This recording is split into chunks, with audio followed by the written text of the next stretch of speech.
Vamos falar, né, Murilo? Na verdade, quando o Ademir fala, a gente escuta para aprender. Vamos escutar aí que o Negrão sabe muito.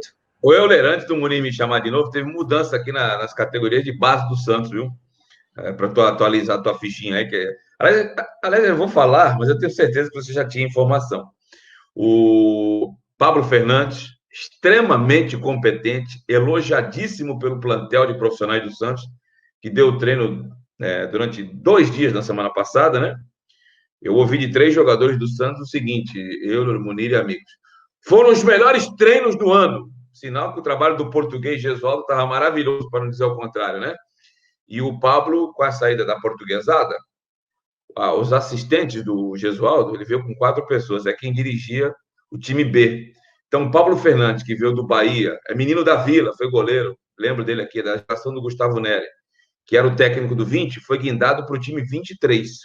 E o Rodrigo Chip, que eu costumo dizer que ele é tarado por tática, se você dá um DVD de filme pornô ou um livro do Guardiola para ele, ele disseca em 25 minutos o livro do Guardiola e não vai tocar no filme pornô. O cara é apaixonado por tática. Ele foi guindado no Sub-17 para o Sub-20. A dúvida que fica é quem vai ficar no Sub-17. O Santos ainda não anunciou oficialmente, mas a gente já tem informação.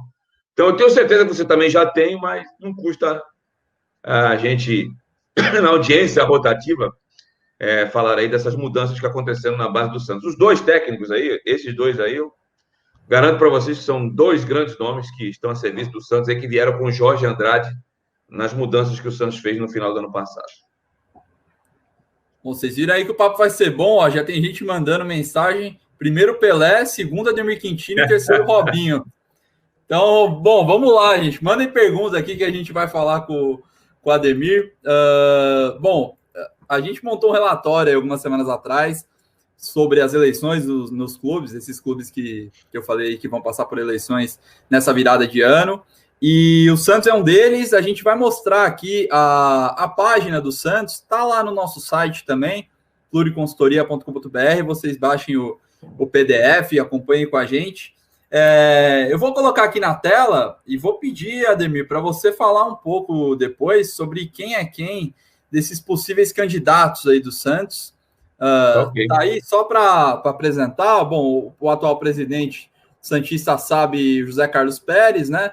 O mandato acaba esse ano, vai passar por essa nova eleição, tem a possibilidade de se reeleger, inclusive vai ser assunto aí desse bate-papo com o Ademir, se interessa ou não ao Pérez, como está a moral dele também com o torcedor e com o conselho e com os sócios. Mas o Pérez é uma dessas figuras, mas além do Pérez, a gente tem o ex-presidente do Conselho Deliberativo, o Esmeraldo Tarquínio, Milton Teixeira Filho, presidente da Comissão de Empreendedorismo da OAB, Fernando Silva, ex-superintendente de futebol, Wagner Lombardi, conselheiro, Daniel Cury, advogado, e Rodrigo Marino, ex-membro do Comitê de Gestão. Aqui, Ademir, a gente estava até conversando antes, isso tende a mudar, deve mudar até a eleição, mas até da semana que a gente fez para cá, eu acho que já tem novidade em relação a isso. Eu até queria te ouvir um pouco como está essa especulação de quem vai se candidatar, quem já confirmou a candidatura, e se tem mais gente que a gente não tá vendo aí na tela que você colocaria também como possível candidato. Se você puder falar um pouco sobre isso e quem é quem aí nessa tela que a gente colocou para o pessoal, por favor. Claro, Muniz. Existe o Chapão aqui, que é chamado de Movimento de Santistas. O que aconteceu foi o seguinte, foi a informação que até a gente deu com exclusividade nas nossas plataformas onde atuamos, e até acabou sendo, segundo o Rodrigo Marino, que é um dos que estão aqui na tela, um dos motivos de que ele saiu dessa reunião, 10 grandes lideranças no final de junho, se não me falha a memória. É que se eu for pegar aqui a data, vai sair minha tela aqui, não vai ficar legal.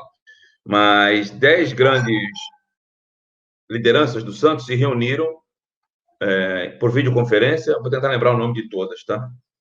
O Rodrigo Marino, que eu citei, o candidato a presidente nas 2 últimas eleições, Nabil Casnadar, o empresário e candidato a presidente, ficou na segunda colocação na última eleição, Andrés Ruedas Garcia,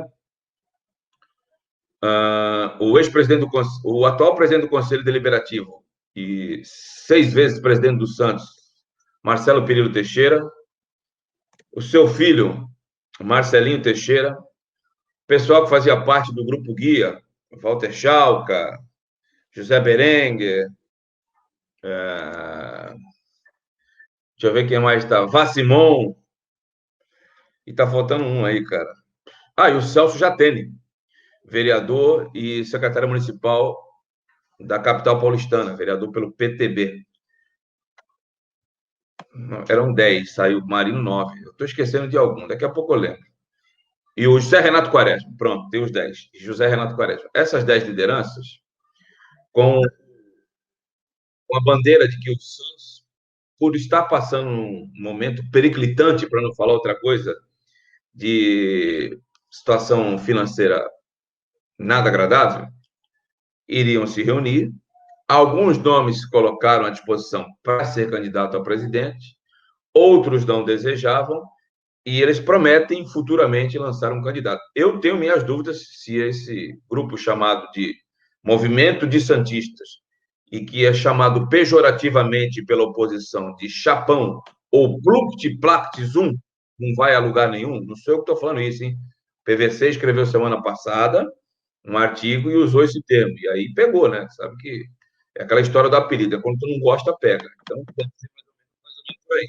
Vou lançar um candidato.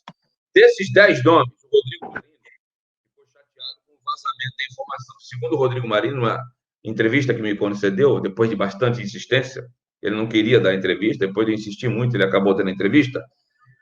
Ele ficou muito chateado pelo fato de 3 minutos que a reunião se encerrou, eu tinha o nome dos 10 participantes e publiquei em uma das minhas redes sociais e a informação.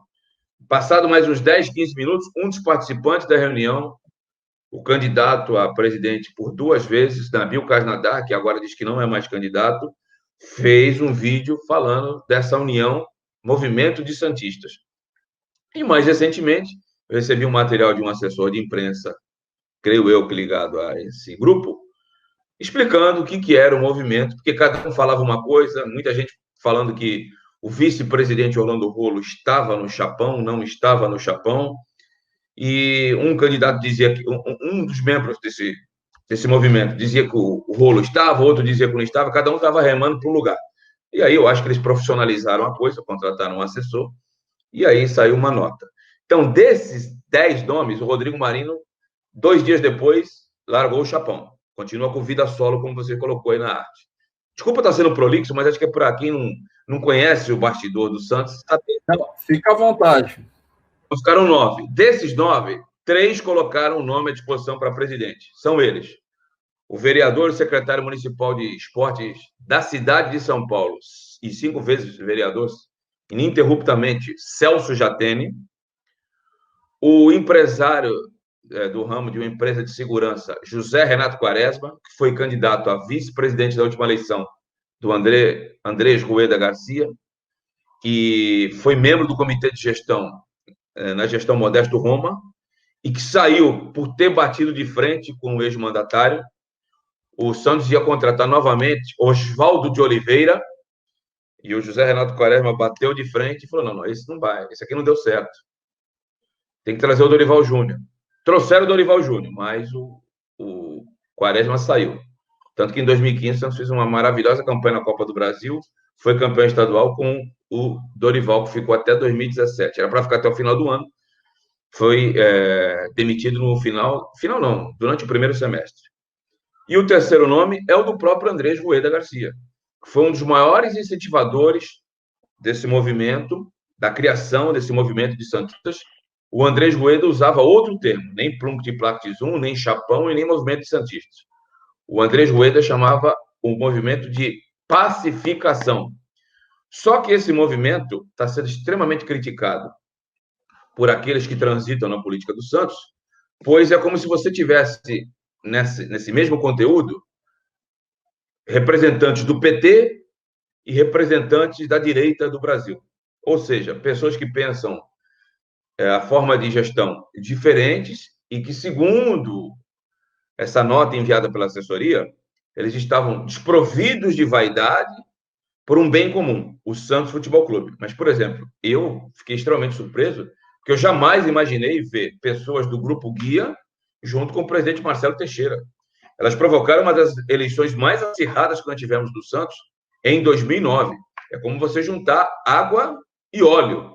Mas eu acredito no ser humano. Se eu sou ingênuo ou não, aí é outra situação.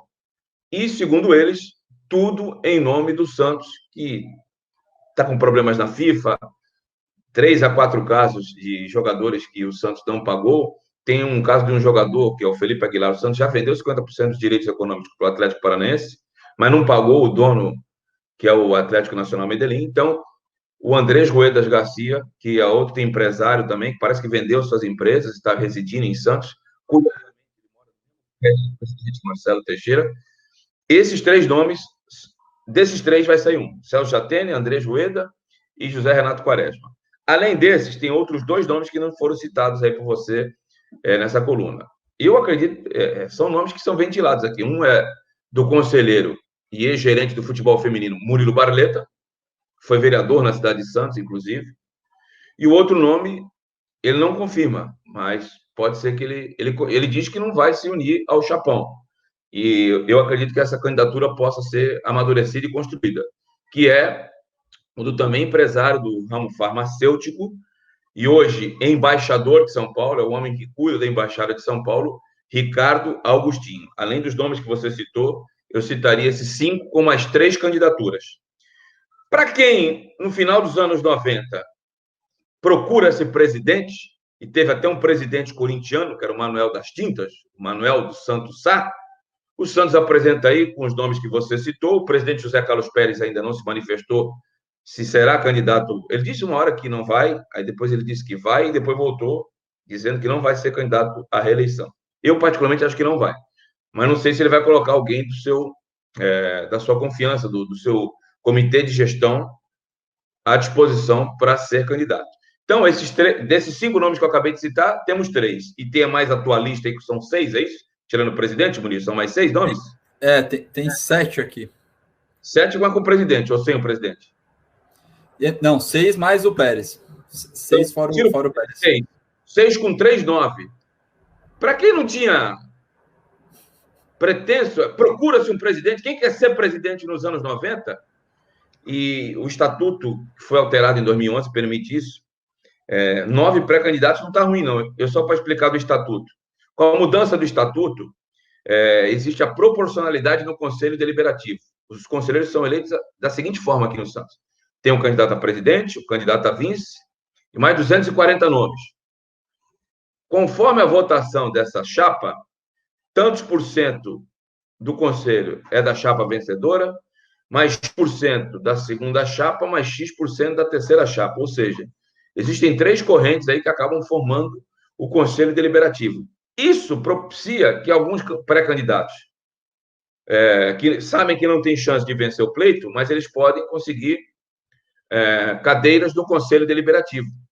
Faz com que se aumente a quantidade de candidatos. Tanto que nas eleições que tivemos pós-mudança do Estatuto, só uma ela foi polarizada, que foi a primeira.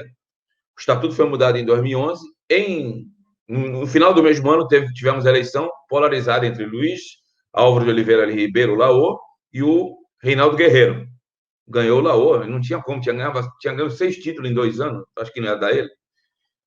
Deixa eu ver se tinha 4 títulos em 2 anos. Depois ganhou mais 2, que foi a Recopa Sul-Americana e o Paulista. Em 2014, já tivemos 5 candidatos.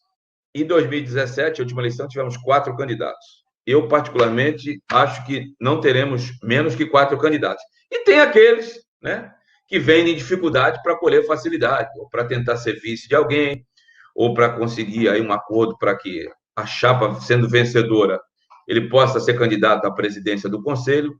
Eu não acredito que os 9 pré-candidatos vão até o final, mas eu acredito num mínimo aí de 4 a 5. Oi, Euler.